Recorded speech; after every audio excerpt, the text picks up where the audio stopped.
What is secular meditation? Secular meditation is meditation without any of the religious trappings. At the Humanist Community at Harvard, we practice secular meditation, and our practices are primarily derived from Buddhism, but we've set aside anything that has a religious feel to it. So certainly anything to do with rebirth would be set aside, and even in the meditation, anything that might seem to be a little bit like prayer, let's say, that something that we would not do as well. So we've tweaked the practices to be something that are perfectly suitable for the non-religious audience. What is the quickest way to quiet the mind? I find that the quickest way to quiet the mind is actually to relax the muscles used in speech. And by that I mean the muscles of the jaw, the tongue, and around the voice box, in the throat. And the reason this is so is that there is actually scientific research that shows that when your inner voice is active, there is a certain amount of activity in the muscles used in speech. And there's also evidence that there is feedback between the muscles used in speech and the brain itself. So that by relaxing the muscles of speech, it does tend to reduce the activity of inner speech. So there's a certain amount of scientific evidence that this is true, and I certainly find this to be the case in my own personal practice. What are 3 things people can take away from your book? Well, first of all, there's more to meditation than breath meditation. For many years, breath meditation, it was the only thing I did, the only thing I knew how to do.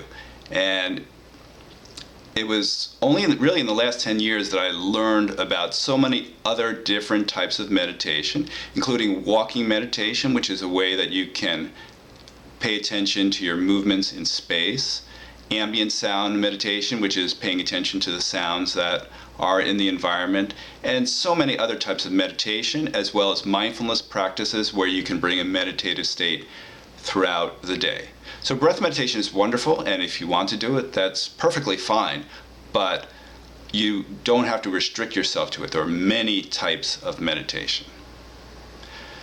The second thing I'd like people to be able to do is to learn how to quiet the mind. And when I first heard the term quiet the mind, I really did not understand what that meant, because I'd never experienced a quiet mind. We always have inner chatter going on inside the head. But with meditation, we can slow that down, make the volume of that, in terms of sound, it literally gets quieter, and you are experiencing a much more quiet state inside your head. And it can be really wonderful, because after meditating, and it may not happen the first time you meditate, but if you do it a few times, you will start to experience this, that the amount of inner chatter goes down during the period of meditation, and then when you emerge from the meditation, the inner voice is quieter, and you're actually more attuned to the outside world, so that sounds are often more crisp, sights are more vivid, and it's really a wonderful experience. So I would like people to learn how to do that. And the third thing is that even though negative events occur in the world, and that is inevitable, we have the power to shift our reaction to these events in a more positive direction if it's appropriate. And it may not be appropriate in all situations, but we do actually have that power through practices such as loving kindness meditation. Does happiness really come from within? I believe that joy, which is the moment-to-moment feeling of happiness, is something that we self-generate.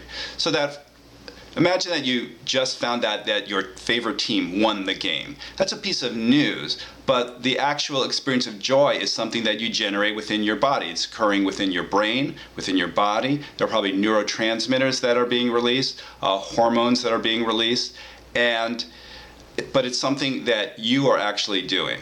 And there are mindfulness practices that allow you to generate feelings of love and joy, such as loving kindness meditation. And during the actual meditation itself, you will generate these feelings, but also the training will allow you to summon up these feelings throughout the day.